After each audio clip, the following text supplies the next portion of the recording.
Eupatorium perfoliatum en las fiebres intermitentes. Explicación de los principios de la homeopatía. De Organon Journal Abril, 1879, volumen 2. Por Adolf Lippe. Este artículo fue leído ante la Sociedad Médico Homeopática de Filadelfia en octubre 10, 1878.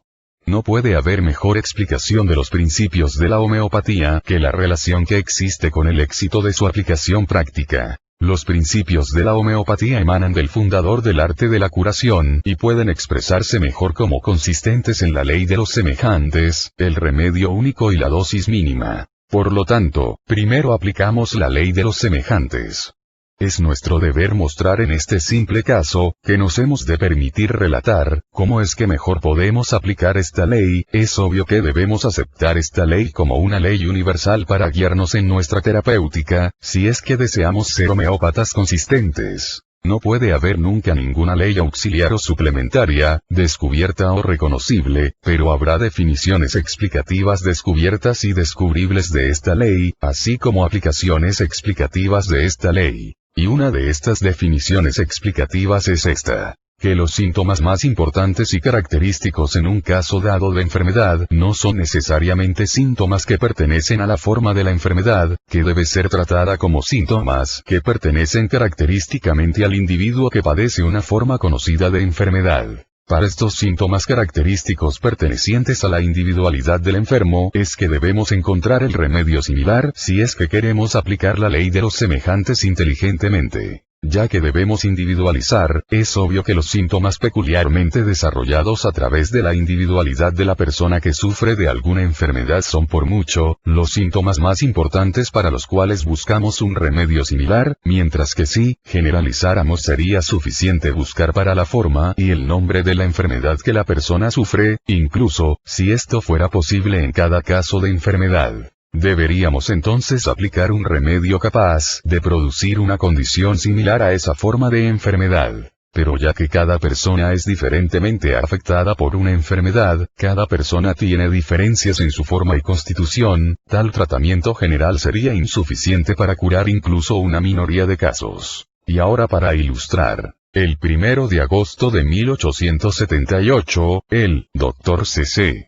Smith me pidió esperar con él, uno de sus pacientes. La señorita W., 50 años de edad, corpulenta, residente de Nueva York, que ha estado muy enferma desde el último abril. Ella había estado sufriendo de ataques de fiebre intermitente, así como por el tratamiento científico. Chininum sulpuricum, ferrum, e incluso masa azul habían sido administrados por los más prominentes médicos alópatas de Nueva York. Los ataques de escalofríos y fiebre habían sido suprimidos cada vez, pero siempre regresaban de nuevo, ya sea pronto o más tarde, siempre con la adición de nuevos tormentos. La debilidad e inquietud nocturna eran tan grandes cuando llegó que el Dr. S. tuvo que administrarle arsenicum en potencia alta, que la alivió mucho, pero trajo de nuevo los viejos ataques suprimidos de fiebres y escalofríos. La etapa de frío vino en la mañana a días alternos y cada vez a una hora más temprana. Nunca fue un escalofrío como tal. Ella tenía que beber antes y durante esta etapa de frío, que duraba 3 horas, vomitaba después de beber, vomitó mucha bilis, vómitos amargos. Los músculos de la parte superior del cuerpo le dolían demasiado, se agravaba durante la etapa de frío, que esta era seguida por un intenso calor, con transpiración profusa, la etapa de calor continuo de 6 a 8 horas, la sed continuo. Durante el ataque ella estaría cálidamente cubierta, y después la transpiración profusa, sin calor, continuaba mientras dormía toda la noche. La debilidad era tan grande, incluso cuando no tenía fiebre. El hígado estaba muy agrandado y muy sensible al tacto. Las secreciones urinarias eran extremadamente escasas, y la pequeña cantidad que pasaba era turbia y de un olor ofensivo. No había tenido apetito desde hace un buen tiempo. Ella recibió Eupatorium perfoliatum 50 m, finque, disuelto en medio vaso de agua, cada 2 horas una cucharadita durante la pirexia por 12 horas. El siguiente ataque fue más severo que el previo. Todos los síntomas se encontraban más severos, pero tuvo una micción de orina limpia. No más medicina.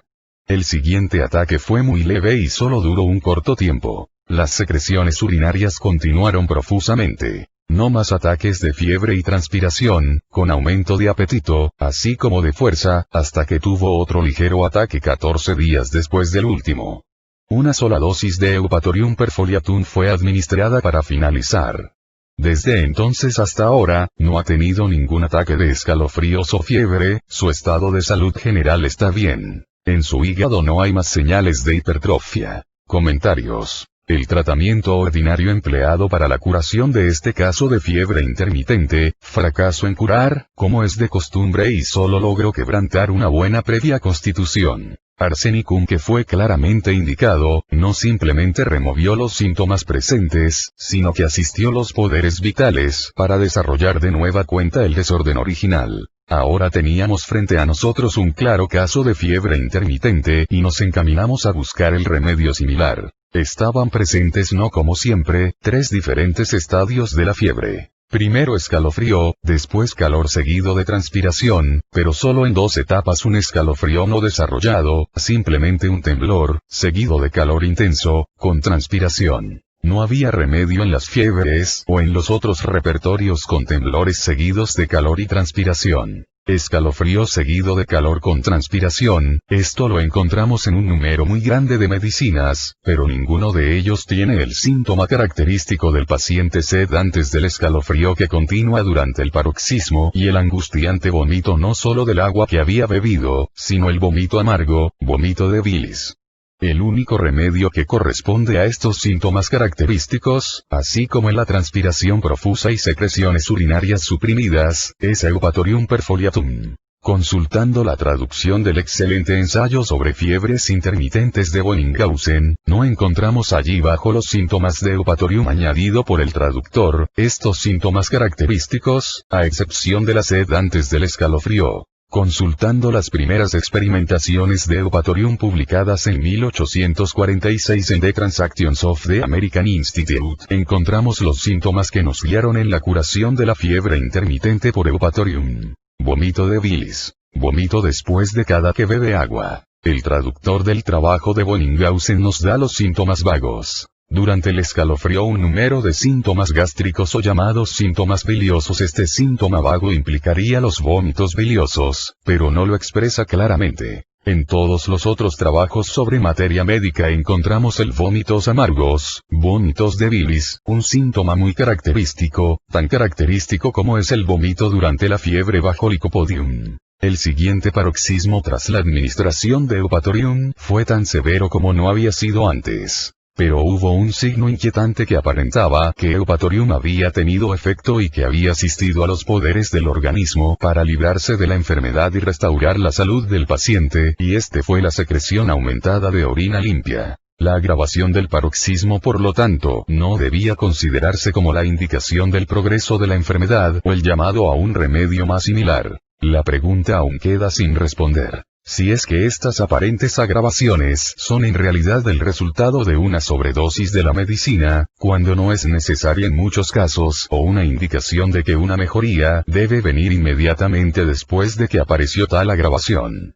Cuando otros síntomas conectados con el desorden cambien favorablemente, como en este caso, que los riñones asumen su función después de estar suspendidos por algún tiempo, que no hay duda del gran daño a todo el organismo. Cuando tan importante función se ha restaurado, es seguro esperar una mejoría de la condición del enfermo. Esto sucedió como estaba completamente previsto, en este caso y no fue necesario administrar otra dosis, incluso del mismo remedio, hasta que la dosis que ya se había administrado terminara su acción y hasta que este evento se haya hecho evidente por el hecho de que la mejoría no solo haya cesado, sino que una reanudación de los temblores y la fiebre leve se haya presentado. La completa recuperación del paciente fue la mejor evidencia de la correcta aplicación de los principios de la homeopatía. La supresión de las secreciones urinarias y el vómito amargo con la hipertrofia del hígado, así como la sed antes del escalofrío, todos los síntomas no necesariamente pertenecientes a la fiebre intermitente, fueron nuestras guías por los cuales encontramos el remedio similar, que fue administrado solo y en una dosis mínima.